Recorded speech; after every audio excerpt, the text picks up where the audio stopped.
খ্রিস্টতে আমার প্রিয়জনেরা, একজন খ্রিস্টভক্ত হয়ে আমাদের উচিত খাওয়ার আগে প্রার্থনা করা। আর আমরা অনেকেই হয়তো জানি না খাওয়ার আগে কি প্রার্থনা করতে হয়। তাই আসুন আজকের এই ছোট্ট ভিডিওতে আমরা জেনে নিই খাবার আগে কি প্রার্থনা করতে হয়।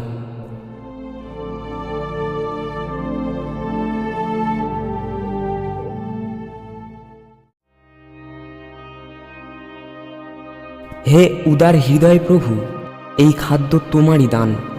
তোমার এই দানে আশীর্বাদ করো, আমাদিগকেও আশীর্বাদ করো। আমাদের প্রভু যীশু খ্রিস্টের নামে, আমেন। চলুন এবার আমরা জেনে নিই খাবার পরে করা প্রার্থনাটি। হে সর্বশক্তিমান ঈশ্বর, তোমার দয়ার জন্য আমরা তোমাকে ধন্যবাদ দিই। তুমি যুগে যুগে